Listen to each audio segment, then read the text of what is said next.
Welcome back, and now it's time for us to go through the big stories of the day as we jump right into the newspaper review. Front page of the PD, how KRA top brass stole tax billions. They fiddled with figures and erased taxation records in a well-crafted scheme that saw them pocket hefty amounts of public money. And as you can see, they're looking at the revenue collection and the trends that have been there from 2014 up until 2018. You can see the target in 2014-2015, 1.18. What they got was 1.1. For 2015, 1.23. What they got is 1.06. Coming all the way up until 2018 to 2019, 1.58. What they got is 1.47. And as you look at these figures, you might think this is a bit, little money that they're talking about, but then you think this is trillions of shillings they're talking about. If you crunch the figures, you get some abnormal sort of calculations. But you have to be a brave person to divert taxpayers' cash at whatever level you're working at the KRA. But here is a case where it has happened, and the DCI is on the case. And we have the former KRA Commissioner General Njiraini, who was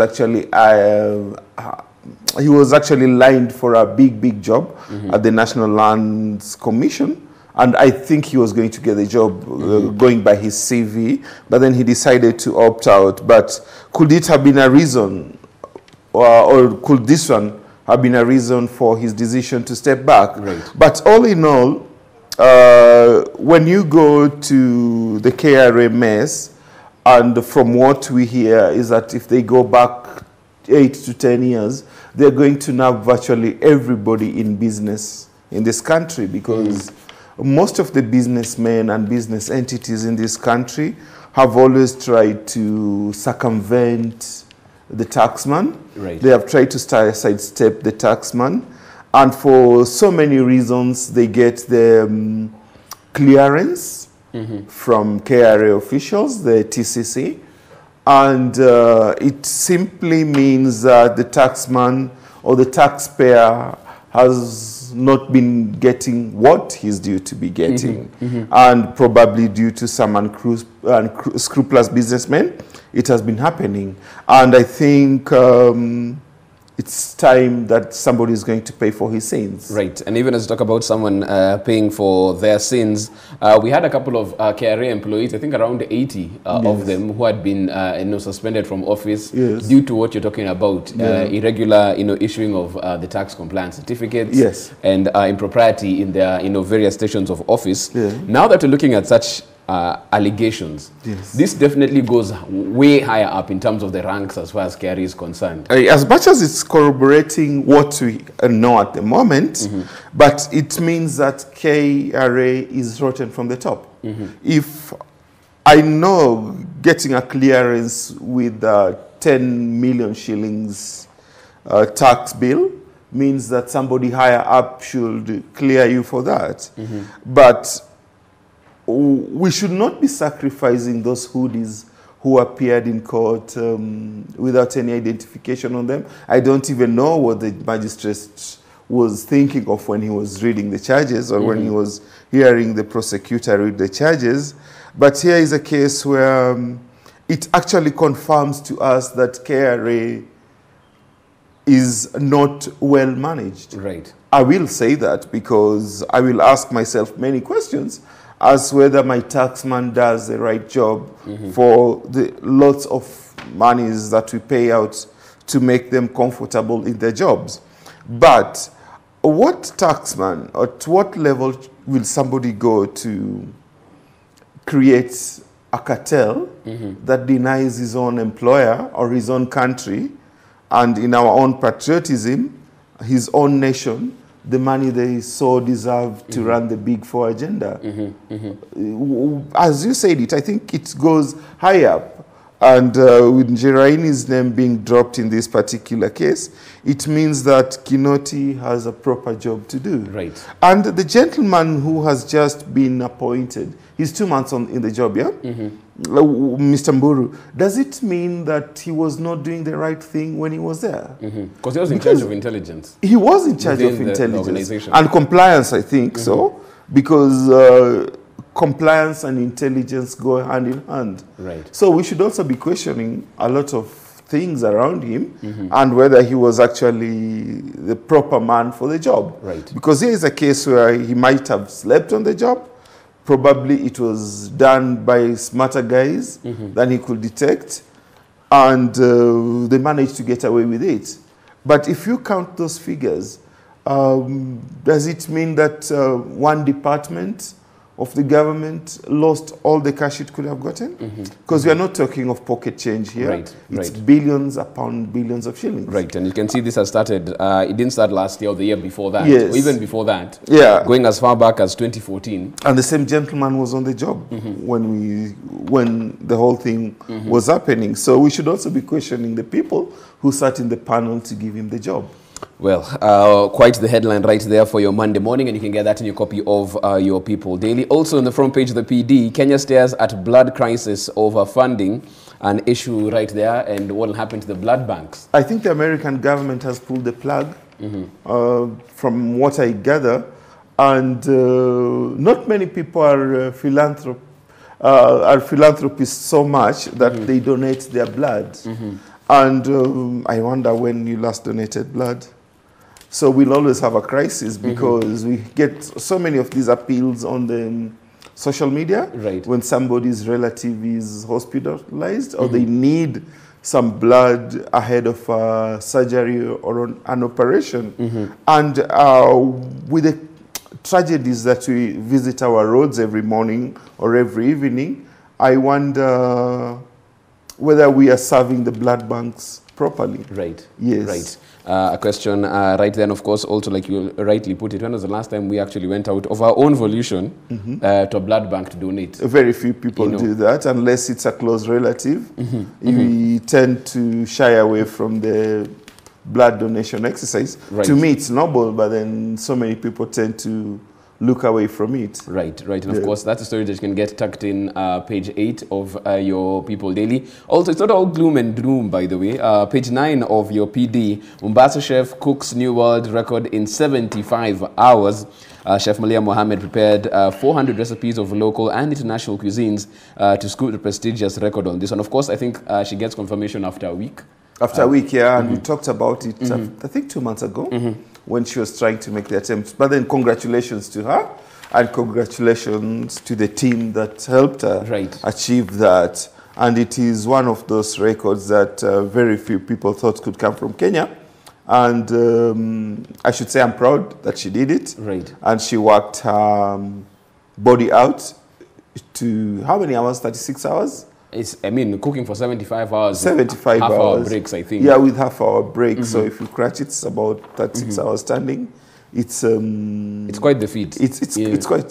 When and she deserves the support. When you talk about the just the mental fatigue, physical exhaustion as well. Exactly. 400 recipes. And coordinating all those guys around her. It's a calls for some kind of genius to do it. Very few people can do that, Jeff. And of course, for Malia, we just say a big congratulations to you. Asante sana for putting Kenya on the map using your talent. You can get more of those stories, of course, in your copy of the PD. It's a new look, by the way, so get your copy and see the new look as far as the PD is concerned right there.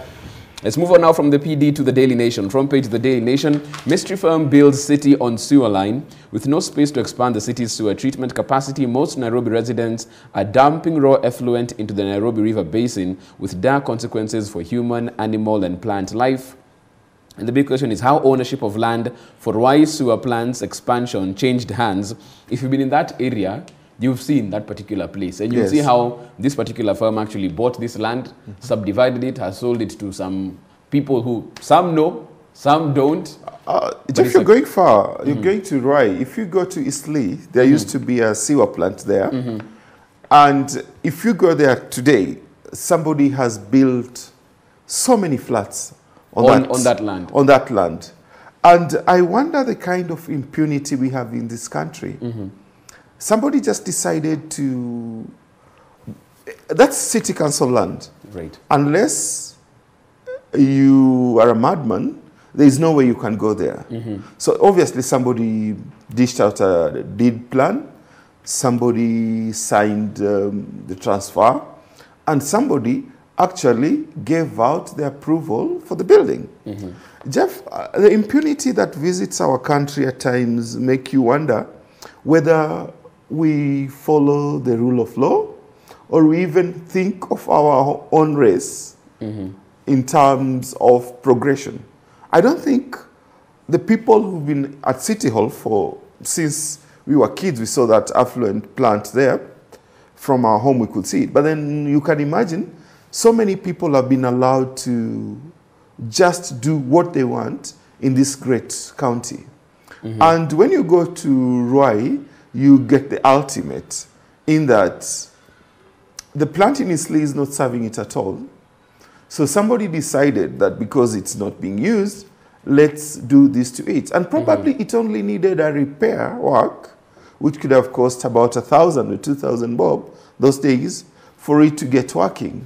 But here is a case where somebody has made a kill out of it, and obviously you will start hearing about some demolitions without being told why they have been sitting there for that long. It just means that we don't care about our current generation and the future generations. Right. Because I don't think whoever designed it to be there was out of his mind. But also, even as we look at whoever who designed this particular project in Isili, or the land division and sale that's happening in Ruai right now, as this happens, like you said, we have county officials who should be aware of all that's going on because their permits need to be given with sale of land and etc. NEMA as well. How come they haven't raised a flag until it goes? Because it's not one or two pieces of land. It's quite a vast a piece of land that's being put on sale.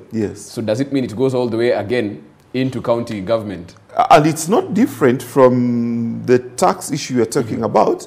It goes all the way to the top because you have the planning department, you have NEMA to approve that.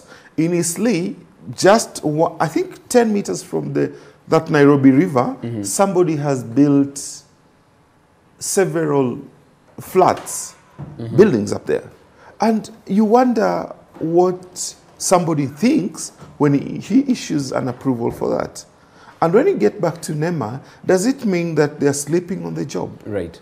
Or they just decide to look the other way, which I think is the case in these issues. But, Jeff, are we serving our nation well? That's a fundamental question, Jeff.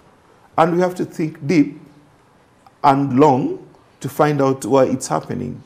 Well, we've seen this shocking headline, of course. Before we're talking about rivers, now, of course, even the land upon which our houses are built are having an issue right there. You can get that, of course, in your Daily Nation's front page. Back page of the Daily Nation, police in official houses set to start paying rent. New rates will guide the state in making deductions from law enforcers' salaries right there. And they're talking about a range of figures from 250 shillings all the way to 20,000, depending on where you're living. I think it's part of the reforms that the police are going through at the moment, and that is one of the motions that they have to go through. But setting the figures for the rent and house allowances for those people who will not be housed by the department, it means that so much thinking has to take place to ensure. I don't know whether it's going by the rank or who gets the 20,000 and who gets the that's what I wanted to know. House. Or or where they live. Is it Nairobi, Kiambu, or the farther you go from Nairobi, the lower it gets. That is what happens in other departments. But I think the guys should be crunching figures to decide on who lives where and who gets what from the housing scheme. And wait for scandals, we'll hear that. Within the police? Within the police. Wow. Well, definitely a lot of questions had been asked as to how they were going to actually get the police to pay rent, because as they told them to leave police quarters, they're wondering, okay, with the salary that they're making, will they be able to be, to afford all the other housing projects around, because it was pretty exorbitant comparative to the salaries that they were getting. Okay, somebody sends them to the big four housing units. Or what do you think, Jeff? Well, if it's a government project and these are government officers, they should get first priority. Yes, they should. Actually, it's good for them because you can know where to find them in case of, God forbid, an issue arises in the CBD or wherever they'll be living. It's another story that you can get, of course, in your copy of your Daily Nation on the back page therein. Let's now move on to the Standard. Front page of the Standard. Ruto says Raila must keep peace if he loses in 2022. A battle for top seat. Jubilee leaders who accompanied the DP want the party to prepare for political battle with ODM in the next elections. And this is on tape now. Of course, Ruto saying that he has gotten the message that Raila wanted him to get, yes, as far as 2022 is concerned. But right now he wants to work. Then in 2022 they shall battle it out. But on one condition, if Raila is defeated, he should accept that. Yeah, I think it's been cooking since Friday when Governor Nanok unleashed some brickbats at ODM in Turkana. They were all dumbfolded. They never replied to that. Even Raila did not hit directly at Nanok. Then on Saturday, they went to this funeral. As usual, politicians talk from funerals. Raila was quoted, though he denied it later, that he was preparing for a battle royale with William Ruto. And we had it in the newspapers yesterday. But later, Ruto reacted to the same. His own people reacted to the same. And the question has always been, is the BBI part of the project to send Raila to the presidency? Raila says no. Ruto and his team say yes. But I wonder what is going to happen, because getting such a headline from Ruto means that he's actually ready, or he's digging in for that showdown with Raila Odinga. And I'd love to see how they're going to square it out. But we can't run away from the politics of 2022, because the main protagonists at that particular battle are the two gentlemen. I don't think the others even qualify for half a fight with these two people. But even as you look at Dr. Ruto on this particular one, is it him just trying to preempt the political mood and call Raila out in terms of political strategy and have him comment on 2022? I think it's the newspapers who shouted him out. Because from what I hear, he didn't say that. From what he says. But I saw it on tape. He was preparing his party for the branches and sub-branches elections. And in any election cycle, you have to do that when preparing for the national elections and eventually for the general elections. So probably the media read that Raila is preparing a war machinery, and Ruto reacted to it. And he says that now he knows that Raila is going to be in the ballot. But Raila says it's a war far away, that he cannot venture into it now. He's not even assembled, or actually he's not even dismantled the machinery he used for 2017, which means he's not even ready for the 2022 battle. But Ruto calling him out means that he's getting prepared as well in his disjointed Jubilee party. And probably we are going to read a lot of this in the coming 2 or 3 years. Well, we can see, of course, as far as that political posturing is concerned, that has been put definitely on the fore. And the lines are being drawn, the battle lines, so to speak. You can get those details right there. Also on the front page of the TSC, of the Standard rather, the TSC to promote 6,000 teachers. Advertisements in tomorrow's dailies indicate agency will fill 2,310 head teachers and 3,733 deputy head teachers as per career progression guidelines are concerned on that particular one. That's a story that you can get on page 11 of your Standard as well. And we'll be looking at that also in detail. We're going to take a short break right here as far as our newspaper review is concerned, and then we come back and have plenty more as we jump into more stories in your dailies right here on the show. We'll be right back.